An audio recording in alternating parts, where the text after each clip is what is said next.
فصل دلالة اللفظ على تمام ما وزع له مطابقة وعلى جزئه تزمن وعلى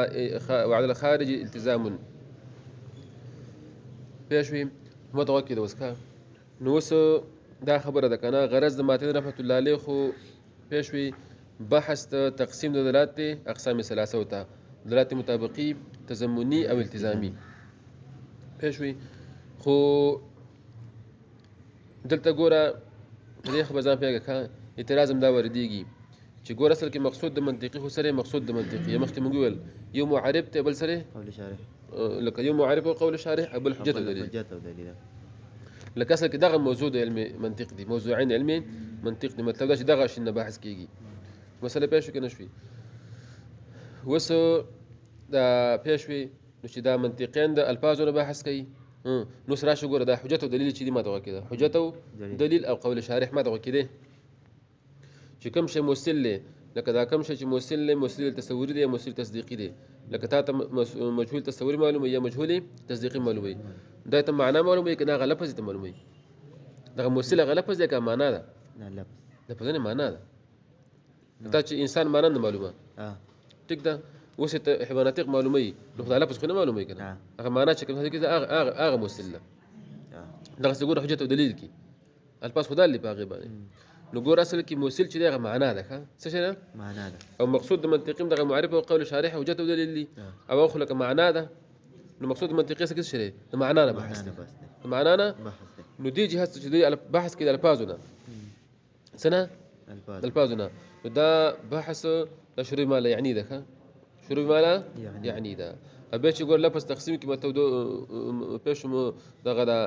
به مفرد مرکب به دغه تقسیمي ده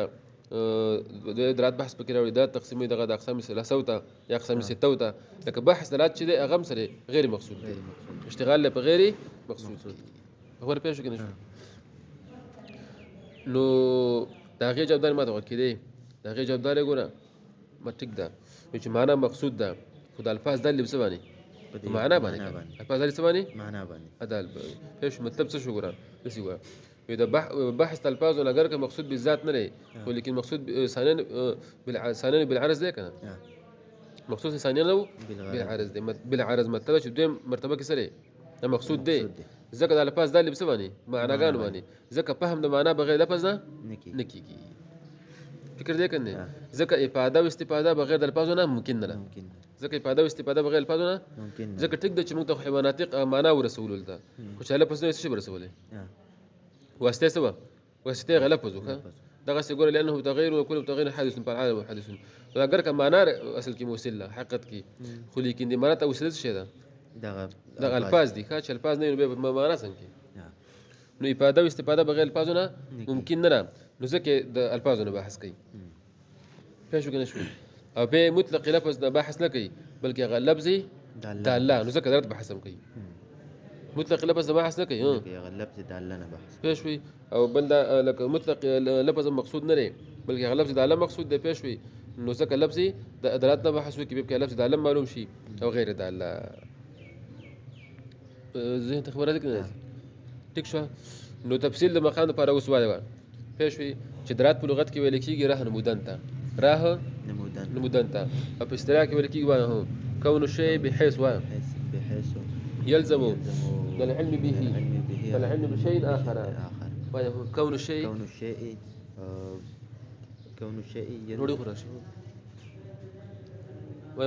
كون الشيء بحيث يلزم من العلم به العلم بشيء آخر كي دل هذا الشيء بحيث بدسي الشكل باني يلزم من العلم به لازم يجي علم نبدي أول شيء باني العلم لازم يجي علم بشيء آخر وبال شيء فكر ذيك لك يمشي تبيني هذا غنا في بلش بان علم رازي يدير بار منطقي نسي بما كده ورا ويكا بيشوي ويكا الدخاني على النار كالدخاني على النار لك دخان څه بدل کوي په نار باندې خو نهارن کا د ورځي ځکه ورځي اکثر جدا نه ور نه کوي څه کوي لګي کوي بل څه هو وكالنار على الدخان ليلا وكالدخان وكالنار على الدخان ليلا زين تخبر ذيك نو لفظ اول توي شی ولته وایي دال او شی ثاني څه ویل کېږي مدلول مدلول ویل کېږي مسله پوه شو که نه شو وایه بیا درات دوه قسمه دی درات دوه قسمه درات لفظي او درات غیر لفظي وجه د حصر دا ده ګوره چې دا درات به خایني پوه شوې یا به دې کې دال لفظ وي یا به غیر لفظي یا به کې دال لفظ وي یا به غیر لفظي که دا دال لفظ و چې درات لفظي شو او که غیر لفظ و جو دغه شو درات غیر لفظي شو پوه شو که نه شوې بیا هر واحد څو قسمه دی پوه شوې درې قسمه دی درې قسمه دی پوه شپږ قسمه درات جوړېږي درات ګوره درات لفظي وضعي درات لفظي او دویم درات لفظي تبعي درات لفظي عقلي درات غير لفظي وضعي درات غير لفظي تبعي درات غير لفظي عقلي مسله پېښ شو کنه شو او دې کې معتبر چې دی ټول اقسامو کې درات لفظي وضعي دي درات لفظي وضعي درات لفظي وضعي څه ته ویل کېږي چې لفظ هم وي او د شوی د پاره دی معنا د شوی د پاره ده لکه زیدون شو قایمون شو ضربه شو اکله شو ټول الفاظ موضوعه دي کنه ډیر پاره ودا شوی دي او درات لفظي تبعي درات لفظي تبعي پېښې چې په پېښې دغه سیدا په اعتبار تبع صدرات کوي بس په اعتبار څه تبع څه لکه مطلب درات څه شو شو په درد سینه باندې درد باندې دا لفظ دی کنه خو لکه طبعا دی پېښ وضعا خو نه کوي په شوی خو دې پاره نه او درات لفظي عقلي دی ښه درات لفظي عقلي لکه دغه والا دلالت دې سره والا پېښوي لکه دلالت څه شو د لفظ دې شو پېښوي په یو مسموع باندې پېښوي په لافظ باندې دلالت څه شو دلالت دې شو په لافظ باندې من وراء الجدار لکه دې یو لفظ دی کنه خدا موضوعي دی که غیر موضوعي دی غیر موضوعي دی پېښ خو عقلي دی عقلي مطلب دا خو من وراء الجدار ښه دیوال الاخوه لکه تی نینی دیوال الاخوه دی نو دا اوس عقلي دی خاص عقل لا چې څوک شته کنه څوک تلفظ کوونکی شته نو من وراء الجدار ځکه وایي چې ګوره که دیوال نه دی خو یې نی بیا خو مشاهده شوه که نه بیا عقلي دی څه بیا مشاهده ده درې مثاله یاد شو درات لفظي وضعي لکه زیدون او عمرو وغیره او درات لفظي تبعي لکه درات شو درد سینه باندې او درات لفظي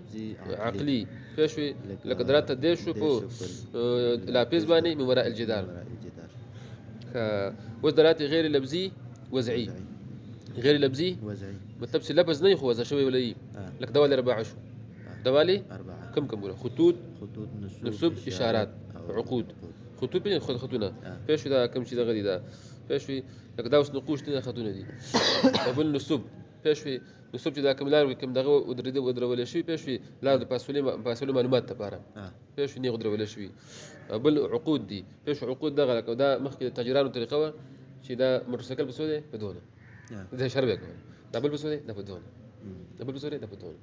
نو دې 50 ریټو دې شپې ته ودسي بل اشارات اشاره په نه کنه سترګې شاته وي شونډې من صحیح ده نو دا چې دی ګوره وضع شوي دي وضع شوي خو دي خو لفظ نه دی کنه او بل مثال ګوره درات لفظي تبعي درات غیر لفظي تبعي درات غیر لفظي لکه څه شو ګوره لکه درات سرعت نبش شو سرعت وجود د حمى باندې لکه ستا رګ ګرمي لاستي ګرمي رګ دي ګرمي نو څه ده کوي تبه باندې پېښ یا لکه مطلب دا چې دغه ده که حمرة پېښ لکه درات سروال شړې سور شویریږي یا زیل شویریږي فکر دی دغه نو دا خو لفظ نه دی خو طبعا دی او درات غیر لفظي عقلي درات غیر لفظي عقلي وسره پېښ کنه شوي لکه دغه راواله ده غیر لفظي عقلي پېښ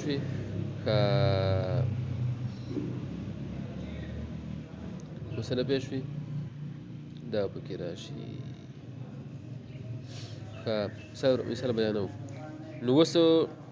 دا درات شپږ قسمه شو کنه خو دې کې معتبر په علومو کې سره درات لفظي وضعي درات دغه شو درات لفظي عقلي چې مثلا دی وو درات غیر لفظي عقلي لکه درات دخان شو په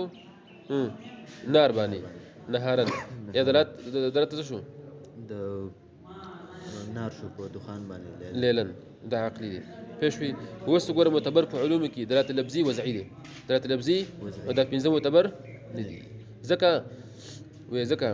دلالت لفظي وضعي ځکه معتبر دی چې افاده او استفاده په دلالت لفظي وضعي سره متيسر ده ځکه افاده او استفاده